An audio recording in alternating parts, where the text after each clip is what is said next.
உறவுகள் அனைவருக்கும் வணக்கம். யாழ்ப்பாணத்திலே பிரபல யூடியூபர் ஒருவருடைய வீடியோ ஆனது நேற்றைய தினம் பெரும் பேசும் பொருளாக காணப்பட்டிருந்தது. அந்த வீடியோவிலே எஸ்கே கிருஷ்ணா அவர்கள் யாழ்ப்பாணம் இளவாலையிலே அமைந்துள்ள ஒரு வறிய ஏழை குடும்பத்தின் வீட்டிற்கு சென்று ஒரு பெண் பிள்ளையினுடைய உரையாடல்களும் மற்றும் அவரிடம் கேட்கும் கேள்விகள் பொதுமக்கள் மனதிலே ஒரு குற்றச்சாட்டை ஏற்படுத்தியிருந்தார். இந்த வீடியோ ஆனது 4-5 மாதத்துக்கு முன்னர் எஸ்கே கிருஷ்ணா அவர்களால் வெளிப்படுத்தப்பட்டிருந்தது.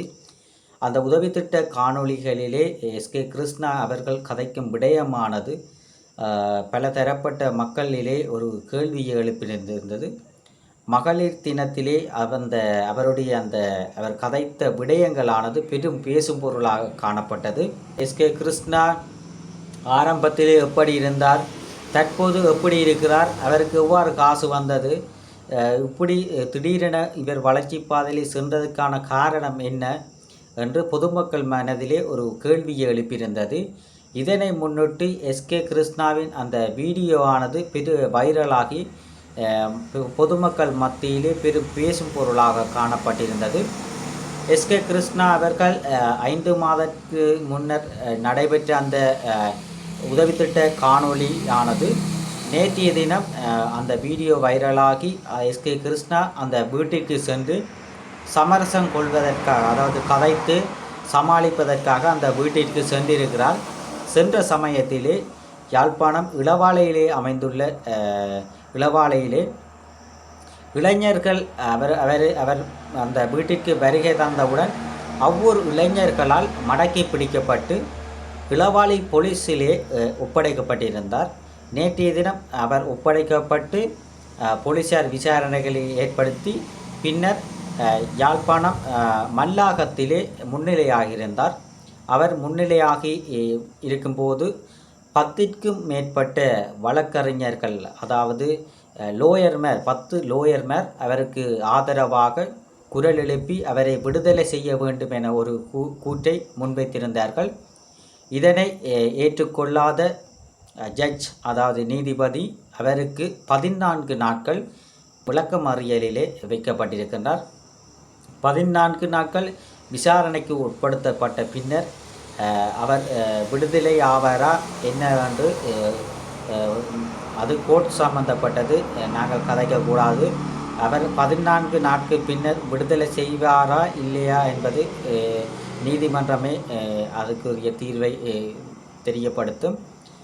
பல உதவி திட்டங்களை எஸ்கே கிருஷ்ணா செய்திருக்கிறார். பொதுமக்கள் மத்தியிலே எஸ்கே கிருஷ்ணா என்றால் கடவுளுக்கு சமனாகத்தான் தற்போது இலங்கை பூராகவும் மக்கள் மனதில் இடம் பிடித்திருக்கின்றார். எஸ்கே கிருஷ்ணா அவர்கள் பல உதவி திட்டங்கள் செய்து ஏழை குடும்பங்களுக்கு பல வாழ்வளித்திருக்கின்றார்.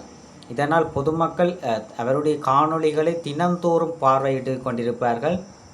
இளஞ்சிறுவர்களிலிருந்து முதியவர்கள், வயோதிபர்கள் என அவருக்கு கூடுதலான ரசிகர் பட்டாளமே இருக்கின்றது. ஒரு சின்ன வீடியோ, அதாவது இளவாலையிலே அந்த உதவி திட்டம் செய்ய அந்த 18 வயது நிரம்பிய ஒரு சிறு பெண் பிள்ளையை அவர் வீடியோவுக்கு அழைத்தது மற்றும் நீங்கள் லவ் பண்ணுறீங்களா யாரையும் என்று சொல்லி, மற்ற அந்த தாயோட கதை கேட்க அவர் அந்த பொன் பிள்ளையை வீடியோ உங்களோட அம்மாவோட கஷ்டம் தெரியாமல் நீங்கள் வாழ்கிறீர்களா அப்படின்னு சொல்லி அந்த பெண் பிள்ளையை ஒரு ஏற்ற தாழ்வாக கதைச்சிருக்கிறார். அதால் தான் நேற்றைய தினம் கைது செய்யப்பட்டு தற்போது யாழ்ப்பாணம் சிறைச்சாலையிலே அடைக்கப்பட்டிருக்கின்றார். இது பொதுமக்கள் மனதிலே கேள்வி எழுப்பியிருக்கின்றது. எஸ்கே கிருஷ்ணா அவர்களுக்கு யாழ்ப்பாணத்திலும் புலம்பெயர் தேசங்களிலும் கூடுதலான, அதாவது வயோதிபர்களிலிருந்து முதியவர்கள், இளைஞர்கள் வரை அவருக்கு கூடுதலான ஆதரவாளர்கள் இருக்கின்றார்கள். அந்த ஆதரவாளர்கள் மூலம் பல யூடியூபர்ஸ் மற்றும் பல செய்தியாளர்கள் அச்சுறுத்தப்பட்டிருப்பதாக தகவல் தெரிவிக்கப்பட்டிருக்கின்றது. இருந்த போதிலும் இவ்வாறு அச்சுறுத்தல் விடாமல் ஊடகவியலாளர்கள் தகவல்களை வெளிப்படுத்த வேண்டியது கட்டாயமானது. எந்த ஒரு யூடியூபர்ஸ் ஆனாலும் எந்த ஒரு பேப்பர் ரிப்போர்ட்டராக இருந்தாலும் உண்மையை உரைக்கச் சொல்ல வேண்டும். உண்மையை உரைக்கச் சொல்லும் பொழுது தான் மக்கள் அதனை பார்வையிட்டு கொண்டிருப்பார்கள். எதிலும் குறை நிறை இல்லாமல் உள்ளதை உள்ளபடி சொல்ல வேண்டும். அதுதான் யூடியூபர்ஸ் மற்றும் பேப்பர் ரிப்போர்ட் ஊடகவியலருடைய கடமை.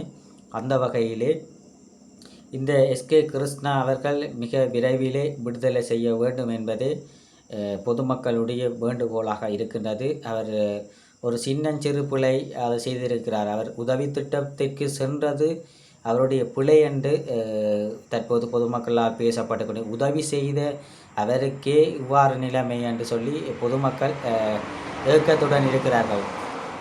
பொதுமக்கள் இந்த எஸ்கே கிருஷ்ணா அவர்களை குற்றஞ்சுமத்துவோர் மத்தியில் ஆதரவாளர்களும் அவருக்கு சார்பாக இருக்கிறார்கள். ஆதரவாளர்கள் அவர் அந்த எஸ்கே கிருஷ்ணாவுக்கு அவரை இவ்வளவு காலம் அவர்கள் எத்தனையோ குடும்பத்தை வாழ வைத்திருக்கிறார். இவ்வாறு வாழ வைத்த அவர்களை நீங்கள் இவ்வாறு ஒரு குற்றம் சுமத்தக்கூடாது. நீங்களும் கொடுக்க மாட்டீங்கள். அவர் கொடுத்து உதவி செய்கிறதையும் நீங்கள் அவர் குற்றம் சுமத்தி இப்போ தற்போது அவர் 14 நாள் சிறைச்சாலைக்கு செல்ல வேண்டியதாக இருக்கின்றது. நீங்களும் செய்ய மாட்டீங்கள், அவராவது செய்ய விடுங்கோ என்றதைத்தான் பொதுமக்கள் இப்போ புலம்பெயர் தேசியத்தில் இருக்கின்ற உறவுகளும் கூறுகிறார்கள். எஸ்கே கிருஷ்ணாவின் இந்த செயற்பாடுகள் மன்னித்து அவர் விடுதலையாகி பொதுமக்களுக்கு உதவி செய்ய வேண்டும் என்பதே என்னுடைய தனிப்பட்ட வேண்டுகோள். எஸ்கே கிருஷ்ணா பல உதவி திட்டங்களை செய்திருக்கிறார். அவருடைய சில சின்னஞ்சிறு பிழைகளை மன்னித்து நீதிமன்றம் அவருக்கு ஒரு மன்னிப்பொன்று கொடுத்து அவருக்கு இந்த உதவி திட்டங்கள் மென்மேலும் அவர் செய்ய வேண்டும் என்பதே எனது வேண்டுகோள்.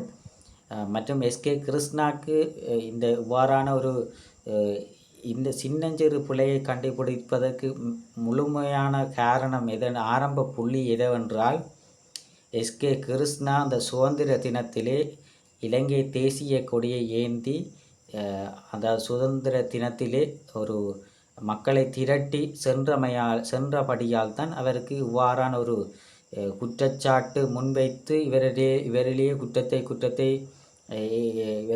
கண்டுபிடிக்க மக்கள் ஆர்வமாக இருந்தார்கள். அவர் அந்த தேசிய கொடியை இளைஞனுடைய தேசிய கொடியை ஏந்தி அந்த சுதந்திர தினத்திற்கு ஆதரவாக செயற்பட்டதே இந்த எஸ்கே கிருஷ்ணாவினுடைய இவ்வாறு குற்றம் சுமத்தி அவரை சிறைச்சாலைக்கு செல்வதற்கு எஸ்கே கிருஷ்ணா அவர்கள் அந்த தேசிய கொடியை கையிலேந்தி ஆதரவாக இலங்கை தேசிய சுதந்திரத்திற்கு ஆதரவாக செயற்பட்டபடியால் தான் இவ்வாறான ஒரு குற்றச்சாட்டை பொதுமக்கள் முன்வைத்திருக்கிறார்கள். இருந்தாலும் அவரை மன்னித்து ஒரு பிழை செய்வது மனித இயல்பு. அது மன்னிப்பது மனிதர்களுடைய இயல்பு. அந்த வகையிலே எஸ்கே கிருஷ்ணா அவர்களை மன்னித்து இந்த பல உதவி திட்டங்கள் செய்து அவர் மென்மேலும் வளர்ச்சியடைந்து பொதுமக்களுக்கு உதவி செய்ய வேண்டும் என்பது எனது வேண்டுகோள். அத்துடன் எஸ்கே கிருஷ்ணா போன்ற யூடியூபர்ஸ் இருக்கிறபடியால் இங்கே யாழ்ப்பாணத்திலும் சரி வெண்ணி பகுதியிலும் சரி ஏழைகள் இல்லாத ஒரு இடமாக கொஞ்சம் புலம்பெயர் தேசத்தில் இருக்கின்ற உறவுகள் கொஞ்சம் கொஞ்சமாக ஏதோ உதவி செய்யணும். இந்த சிறு பிள்ளைகள் படிப்புகள் அதுகளுக்கெல்லாம் உதவி செய்திருக்கணும். இவ்வாறு நீங்கள் எப்படி ஒரு யூடியூபர்ஸை நீங்கள் உள்ளுக்கு அடைத்து வைத்திருப்பது எத்தனையோ ஏழைகளுடைய வயிற்றில் அடித்தது போன்று இருக்கின்றது. ஏண்டா எத்தனையோ கஷ்டப்பட்ட ஏழைகள் தான் அந்த அவரை விடுதலை செய்ய வேண்டும் என கூறிக்கொண்டிருக்கிறார்கள். மீறி ஏதும் தப்பு செய்யவில்லை தானே. அப்போ அவரை மன்னித்து விடுதலை செய்து அவருடைய வாழ்க்கை விடுதலை செய்ய வேண்டும் என்பது எனது தனிப்பட்ட வேண்டுகோள். மீண்டும் ஒரு காணொளி சந்திப்போம். நன்றி, வணக்கம்.